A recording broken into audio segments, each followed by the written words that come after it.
Are you listening? Damn. Another episode of Trash Talk. TJ O'Connor with me, Damion, the Ho Hill.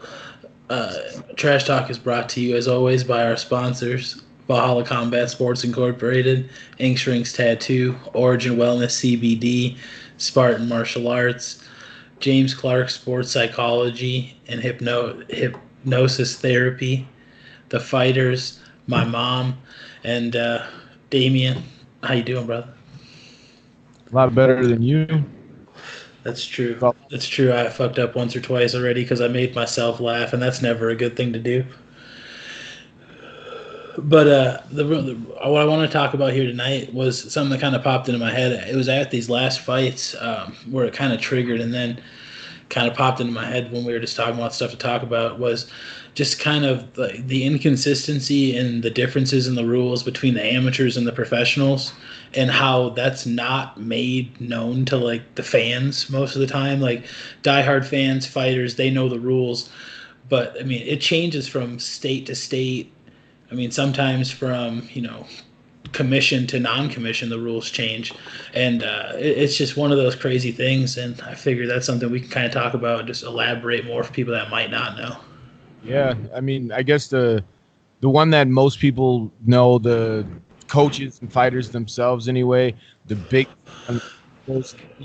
it's usually different between amateurs and pros, the rules, but there's some amateur promotions or I guess states that allow knees to the body and to the head. Minnesota is one of those ones that recently accepted knees to the body within the last few years. But when I started off as amateurs, no knees, no elbows at all.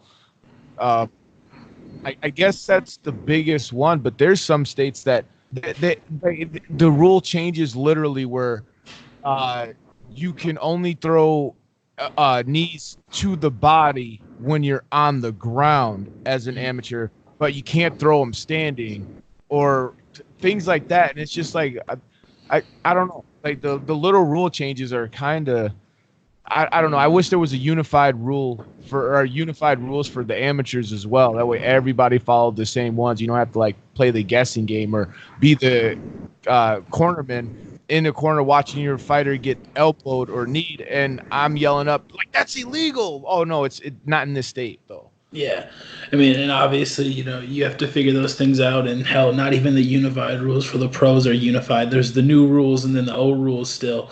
But just kind of getting at least an understanding, because I mean, at least we know that between the new rules and the old rules with professionals, we know the differences. You might not know every single rule, but you know the rules that are different between them, and kind of gives you an idea for that. But I mean, as far as just even game planning for a fighter, I mean, it's almost, I mean, I get why they do it. The fighter safety's in mind. As an amateur, some of these guys aren't fully committed, but I feel like you kind of got to figure that out, right? I mean, you got to figure out if you're really committed. If you're getting into a fight, you know what you're getting into. And, you can say, oh, we don't want cuts. We don't want nothing like that. But, I mean, if I'm blasting you in the face with my shin bone, what's the difference between me coming with an elbow? I mean, it's the same bone, the same body. My shin's probably going to hurt a lot more. So, I mean, it gets to a point where we're, got to let the guys fight. And I feel like, even the rule difference, there should be no difference between the rules and the amateurs and pros. Time difference, I get it. But as far as the fight itself, it should be the same contest. I don't know if I agree or disagree. I kind of want to hear more reasoning from you for thinking that, because I like to see amateurs working everything, elbows and knees, especially if they're gonna get ready to pursue a professional career as well. That's something that's legal there. Practice it when you're at the amateur level, but like you said, I'm still on the fence where it's like, yeah, you don't want amateurs getting cut up and stuff. Yeah. Some might not be all the way in it and things like that. And I'm like, yes, I honestly, I don't know how I exactly feel about. I don't agree or disagree with you, but that's a good point, But one of the things that popped into my head a second ago too, and we can get back to what you were saying in a little bit, but the rule differences. This one isn't an actual rule; it's an unwritten rule between the pros and amateurs. The difference. Quick stoppages. Yeah. I guess the best way to paint is we've all seen somebody get on top, get a guy's back or get mount and start landing some punches. Guys are trying to move or they're sitting there blocking the punches and then they wait to explode, something like that. But they're taking a lot of damage before the ref stops the fight as a pro usually, you know? Yeah. Or they make some cleaner strikes, or the guy on bottom has to literally stop fighting and just cover up, and that's it. And then they'll get it and stop that. As an amateur, I'm in favor of this for safety, but it sucks to be the guy that loses because I would definitely be telling my fighters to take advantage of this aspect of quick stoppages. If you have a guy on top and you have him trapped, swarm a bunch of baby punches. Don't even got to be hard. You land so many of those, it's like they're probably going to stop the fight, and it's an unwritten rule. Like, you just don't let them take too much damage. But there's refs out there that know intelligently, like, if the shots are actually gonna be doing damage. But if the swarmer got so many times, so many punches, you can get the stoppage right there. Well, in a pro fight, they might have let that continue a little bit because the not throwing as much power. Yeah, you're landing a lot of punches, but there's not too much on them. And that's kind of what they look at as the pro for ground and pound, I think. And that's just because I've seen that before, and I've seen people complain about it before. It's like they see an amateur guy on the bottom, and he's kind of trapped. He's not really taking a whole lot of damage, but he's getting hit. And they're not going to work their way out of the position. They're surviving, and then the ref jumps in there and stops it. But the same ref will literally let one of the pro fights on the card in the round ends with the guy in a dominant position getting hit, you know. Yeah, no, we're 100% on the same page on that. I'm all for it at the amateur level. I mean, at that point, those contests are about learning and bettering yourself. Once you get to professional, it becomes a job. It becomes a profession, you know, for word intended. You know, it's a little bit more serious. You know what I mean? There's money on the line. There's implications. But at the amateur level, I mean, we're all here just to have fun. And, you know, sometimes you get clipped and, you know, you have to learn how to lose. I mean, that's one of the things you have to learn how to do as well. So, I mean, I couldn't say any better. Dude, has there ever been because this was a while back, and I don't even know if because I'm pretty sure the state that it was in, I'm not even sure that I don't think they had a commission at the time. It was either North or South Dakota, I want to say, and I could be wrong about that, but amateurs fought with shin pads. Some states do that. I think California still might. Really? Yeah. Do they do headgear as well? I don't know. I've seen fights with it. I don't know where those take place and if they're smokers, if they're sanctioned, if they're. I've obviously never fought in California, but from what I believe, I could just be making this up, so don't quote me, but I believe it's the amount of fights you had. Like the first 2 or 3 fights, you have to have all the gear, and then after that you can go no headgear, and then after that you can go from the 8-ounce gloves to 4-ounce gloves and kind of stuff like that. Do the fighters have to both agree on that, I'm guessing, then? I believe they have to meet the same requirements, yeah. Okay, and then the TBAs, they kind of do the same thing now with the new ruled 8 class, no shin pads, no headgear, and no elbow pads or something like that. I don't exactly know. I'm pretending like I know right now. I have a little bit of information. I never competed in TBAs. Yeah, no, I mean, you're starting to see, I mean, as science goes, I mean, there was always the old school science that headgear was protecting you know what I mean? You're not taking as much shot, you look prettier. But, I mean, the newer science is showing that, you know, it causes you to catch a little bit more punches, causes you to actually take more damage long term just because you're kind of getting caught with pop shots. So, I mean, you see, like, the Olympics are shying away from headgear. A lot of them are going away because I think, you know, it goes back to kind of what we were saying earlier about just getting a feel for it. I mean, you got to. I mean, there might be a difference in as far as, you know, amateur and pros, but the fight itself should be very similar because it's still a fight, right? Exactly. I mean, you want to train as close to the real thing as you can get, and fighting's one of those things that's already really hard. You can't really train elbows and knees full go in practice.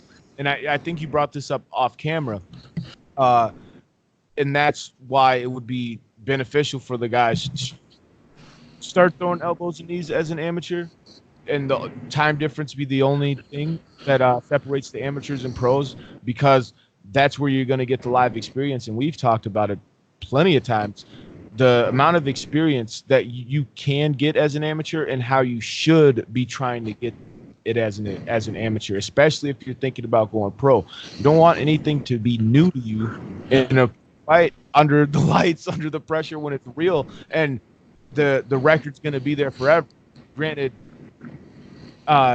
even in your amateur losses, like your losses are your losses, your wins are your wins, but you start over once you go pro, and that's the reality of it. And granted, I don't know how to the best way to say this, because this is one of those things, like, you never want to just not even acknowledge the fact, like, when you go pro, it's like hard to say, like, oh, I'm undefeated. It's like, dude, you lost like 6 amateur fights or whatever the fuck. Like, you know, it's a pro now. You found it, you wrapped it up together, and then some people don't see that as being undefeated or whatever. Hell, it's not. And yeah, but on paper, you're undefeated. You get to restart. All of those losses as amateurs were lessons, and you got to learn from that shit. So it's like, if depending on how you look at it in your mind, I mean, I think that's the best way. I mean, how most people look at it is that the amateurs is for experience. Go out there and get experience. If you took a loss there, well, once you go pro, I mean, you could say undefeated amateur all day, but undefeated pro or pro with a winning record sounds a whole lot better than undefeated amateur. Oh man, I mean, I think the perfect example of that is when people think of undefeated, what do you think? You think Floyd Mayweather. I mean, Floyd Mayweather had the silver medal in the Olympics. So I mean, clearly, I mean, obviously, those who saw the fight agree differently, and there was a little bit of injustice there. But I mean, everybody's lost. I mean, Lomachenko, as good as he looks, you know, he had like what 300 wins, one loss, but hey, one loss. I mean, it's going to happen. But now you look at the professional ranks, they've used that stuff and they've learned. And just kind of what you were saying about the local guys doing that, getting that experience, throwing elbows and knees. You can't practice that stuff. Like, kind of like we were talking about earlier off camera. Not if you like your teammates, at least. I mean, you can't just be throwing elbows and knees at your guys. And I mean, I can only speak from experience. I remember the first time I had a fight, it was at a casino where elbows were allowed. It was, I mean, 3 or 4 fights in.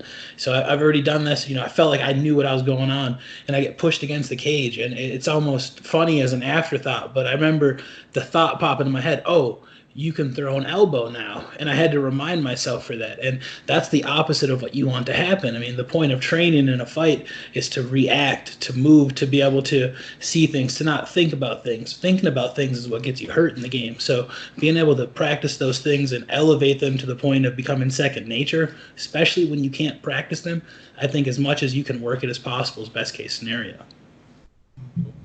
You just killed it right there. And you reminded me, too, this popped into my head when we talked about Floyd Mayweather and silver medal. That was in Korea, right? No, that Roy Jones was in Korea. Floyd got robbed in Atlanta. Atlanta. Okay, no, it was Roy Jones. The judges for Roy Jones, I had it mixed up. They were all fired. They were all fired and had overturned decisions and had to pay fines and stuff. I think one ended up going to jail. That happened. It happens like every 2 Olympics. I'm pretty sure it happened with Floyd too, and it just happened in 2016 with the Irish kid, Michael Conlon. He fought a guy from Russia and just beat the brakes out of him. It was in like the bronze medal match to get to the semifinals to get to the finals.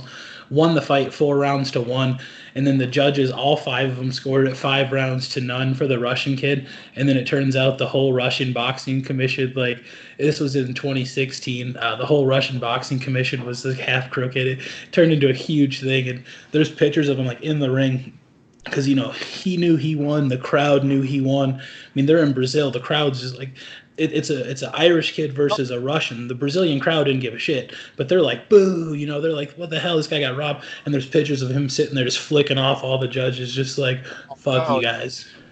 Yeah. He refused to actually box for the bronze medal because he said he'll never fight for the amateur commission again. So he just said, fuck you guys, and just left. Nah, I'm going to have to look that shit up now. I want to get into that. So, yeah, but I don't know. I think I ran out of things to say. How are you feeling? Oh man, I always got things I want to say, but at a point, sometimes you just got to shut the hell up. So, I mean, I just, happy to have another episode of Trash Talk. Always happy to talk to you, even though we're not friends, and I just seriously can't stand you half the day, if not three-fourths of it. But like that aside, thankful for the fans. Be sure to like and subscribe, and never be a hoe. I don't like you, TJ. We were never friends. Are you listening? Damn.